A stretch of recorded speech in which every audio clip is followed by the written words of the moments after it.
Salut tout le monde, bienvenue dans cette nouvelle vidéo. Aujourd'hui, présentation des miniatures de ma collection. Donc là, on est à l'épisode 3 de mémoire. Voilà, l'épisode 3, donc vous pouvez le voir, il y a un gros mastodonte. Donc là, on est en présence d'une petite Firebird. Pontiac Firebird 269 Maisto, avec des bonnes groupes bien larges. Donc ça, de mémoire, c'était un petit cadeau pour la chaîne, un gros cadeau même pour la chaîne. Donc là, elle a déjà été présentée, donc il y avait des ouvrants et tout, c'était chouette, c'était dans le colis mensuel pour la chaîne, voilà, en version bling bling, en version tuning, je sais pas comment on pourrait dire, voilà, avec la totale, donc ça a été la version All Star de cette petite Pontiac Firebird. Donc voilà, en 1.24 qui, alors pour les dates, j'en sais strictement rien. En plus, elles sont numérotées 1418, je sais pas ce que c'est. On est en présence d'une voiture au 1.24. Donc n'hésitez pas à liker, commenter, partager, comme d'habitude. Et on va commencer maintenant à regarder d'autres modèles de ma collection. On va continuer avec une petite Renault 17 TS Majorette en état de jeu, mais elle roule encore, ouais. En état de jeu. Ça, c'est un modèle que j'ai vraiment super joué avec, mais c'était vraiment mon kiff à l'époque, la Renault 17. Donc là, on a la présence de la version avec les 3 sorties pot d'échappement qui sont encore présentes d'ailleurs. Voilà comment c'était. Donc c'était pour prouver la puissance du véhicule. Il y avait 3 sorties pot d'échappement. C'était énorme. Et là encore la petite, je sais pas comment on appelle ça, calandre qui est encore entièrement présente. Donc assez rare parce que ça c'était une pièce qui cassait relativement facilement.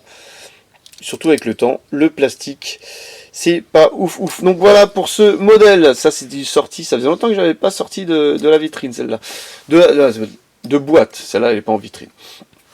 Alors on continue avec une petite No-Rêve. Petite No-Rêve en boîte. Une petite Citroën C3 Aircross. On va la sortir de la boîte, bien sûr. Voilà, pour la présenter. Donc, elle a déjà été présentée aussi sur la chaîne. La petite Renault 17 TSE, je pense pas qu'elle ait été présentée. Voilà, la petite Citroën C3 Aircross. Donc là, c'était du 2017, voilà, 2017. Et c'était la version grise. Grise, tout simplement, ouais. La version grise. Elle était plutôt bien reproduite, Plutôt bien reproduite. Voilà pour ce modèle. On continue la vidéo avec, on va taper un autre fabricant là.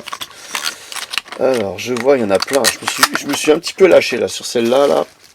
C'est une petite 1.43 Solido. Ça, si je ne veux pas la sortir de boîte. Donc là, on est en présence d'une petite Simca coupée de ville de 1956. Donc là, j'invente rien, c'est marqué là. Elle est simplement magnifique. Alors celle-ci, elle a une petite histoire, c'est que je crois je n'ai jamais ouvert la boîte. Je n'ai jamais ouvert la boîte pour la sortir. Je pense pas. En tout cas, si je l'ai fait, c'était il y a très longtemps, parce que celle-là, ça fait au moins plus de 10-15 ans que je l'ai dans ma collection. D'ailleurs, on va aller vérifier un peu les dates. Est-ce qu'il y a une date? Il n'a pas l'air d'y avoir de date. Alors, à savoir que je l'avais acheté dans un Auchan. À l'époque, les Solido 1.43 étaient en vente dans les grandes surfaces, C'est comme ça qu'on montait sa collection, donc j'aimais bien parce que c'était vitré de tous les côtés. Donc c'est pas du plastique dur, c'est du plastique tout simplement mou, cassable, friable. Voilà, on voit que même les fenêtres ne sont pas fermées à 100%. Ça c'est génial, plutôt bien réalisé. Et c'était rare que j'achète du 1,43 en magasin, mais j'avais une période où j'en achetais. C'était quand même chouette, une belle collection. C'était vraiment, je marche toujours au coup de cœur. Et c'est vrai que ça, c'était chouette, chouette, chouette. Attends, on va essayer de mettre ça là. Là, ça prend de la place, parce que quand je vois ce que j'ai sorti d'autre, voilà. Hop, on continue la vidéo avec celle-ci, tiens. Celle-ci que j'ai trouvée au French Tuesday. Donc pour rappel, hein, la date s'affichera en bas. N'oubliez pas de venir nombreux et tout. Alors là, c'est quoi? C'est une petite cheville Nova. Johnny Lightning. Alors, j'ai pas beaucoup de Johnny Lightning. Et c'est une 56. J'arrive pas à trop voir la date. 66. 66. Oh là, pourquoi je dis 56? 66. 66. Donc un petit capot qui s'ouvre et tout. Mais il s'ouvre pas beaucoup. Hein. Attends, pour accéder au capot, tu peux y aller quoi. Vraiment bien fini, sinon le seul regret que j'ai par rapport au Johnny Lightning, c'est que malheureusement la plupart des fois ils utilisent des roues qui ne sont pas des roues gomme. Alors t'apportes un châssis métal, tu mets une belle finition avant, arrière, avant, arrière, hein, plutôt on s'entend là. Bon là c'est une version Flaming, faut aimer le Flaming. Et tu mets des roues et des jantes à chier quoi. Voilà, excusez-moi. C'est un petit peu le défaut des JL. Et JL, hein, pas GL. Hein. Des JL, Johnny Lightning. Bon, pas toutes, hein, certaines ont les roues gommes. Hein, j'en ai pas mal dans la collection qui ont les roues gommes. Mais c'est vrai que je comprends pas pourquoi ils ont sorti ces roues comme ça, en plastique. Déjà, t'es comme ça, tu ponds des roues gommes, quoi. On continue avec une petite sécu. Hop là, elle est en boîte. Hop, on va la sortir de boîte. Avec une petite Veyron 16 litres 4 grand sport.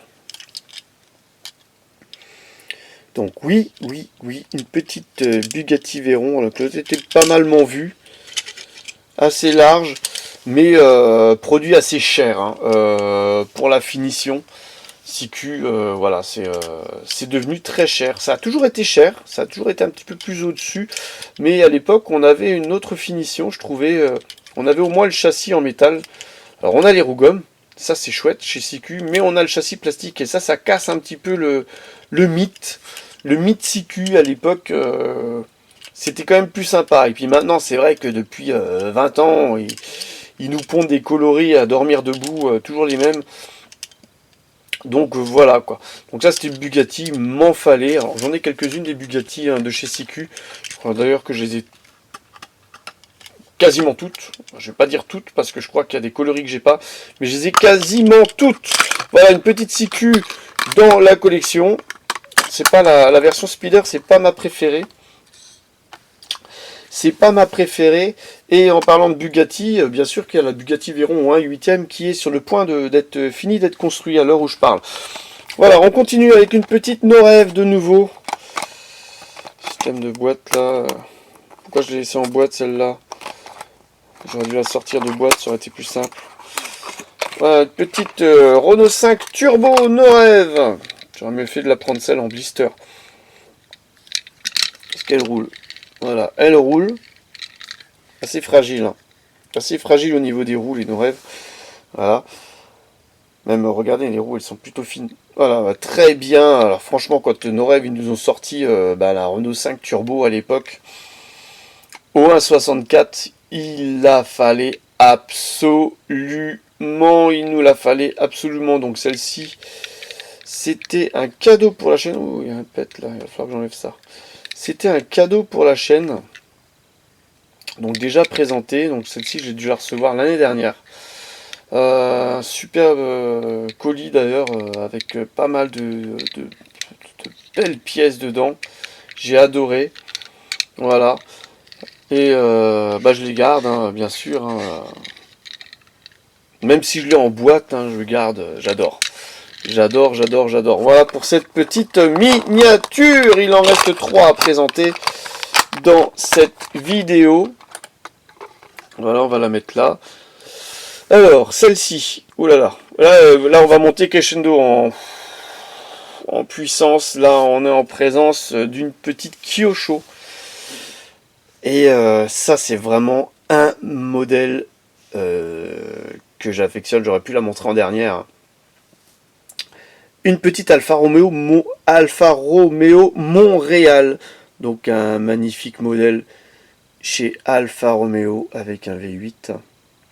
Regardez-moi ça, cette finition. Alors Kyosho, ils font des très beaux modèles. Il manque juste les rétros sur ce modèle là, c'est malheureux. Mais magnifique. Donc ça, c'est quelqu'un qui m'avait contacté en off, qui m'avait vu sur la chaîne, qui m'avait contacté en off et qui m'avait dit mon GG, je me sépare de quelques Kyosho, est-ce que ça peut t'intéresser? Je dis bon écoute, ça dépend quel modèle c'est. Et j'ai fait une petite sélection avec pas mal d'Alpha, de Lambo et compagnie. C'est vrai que là, c'est celle-ci, mais super content de l'avoir trouvé. Un Kyosho, c'est quand même un super fabricant. Et on en trouve trop peu. Voilà. Avec les deux sorties pot d'échappement qui tombent vers le bas. Vraiment super bien réalisé. Voilà, c'est un peu flou. Mais la miniature, elle est magnifique. Voilà. En ce qui concerne cette petite Kyosho. On continue. Il nous en reste deux. On va rester dans le gris. Tiens d'ailleurs avec cette petite Mercedes. Mercedes-Benz 560 SL. Dans sa petite boîte. Alors là, on est en présence d'un véhicule au 1,72e. C'est autre que du Hongwell Carrarama. Voilà.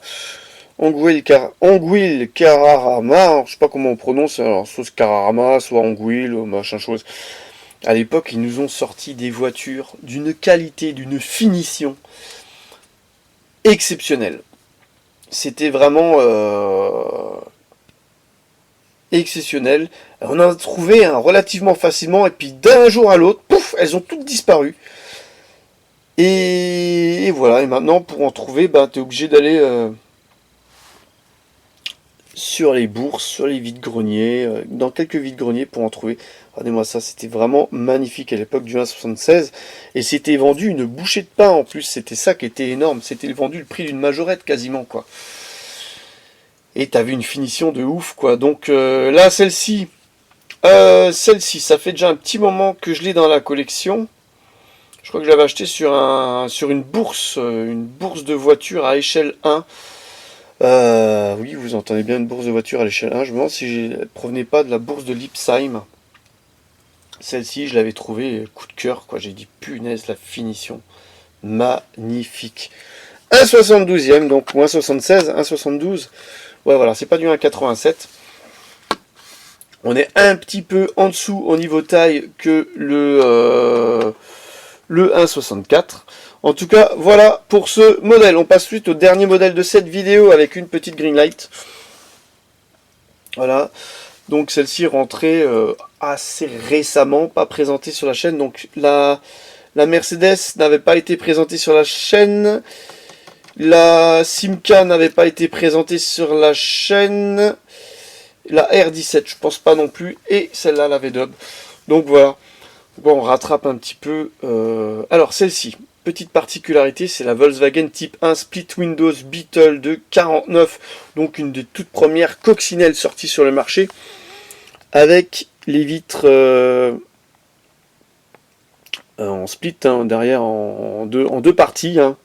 Elles sont splittées ovales.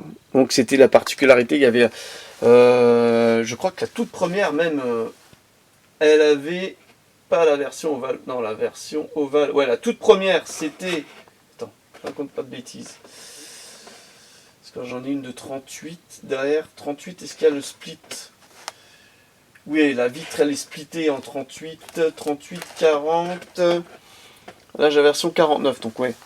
Une des dernières splits, alors, on va dire. Une des dernières splits. Magnifique, celle-ci. Donc, c'était la série V-Dub.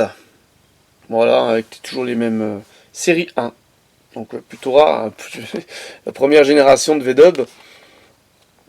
Ouais, c'est rien, souvent ils font des gros tirages, donc plutôt facile peut-être à retrouver, mais plutôt rare quand même de les voir.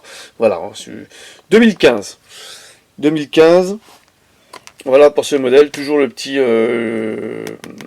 comment on peut appeler ça, le marquage,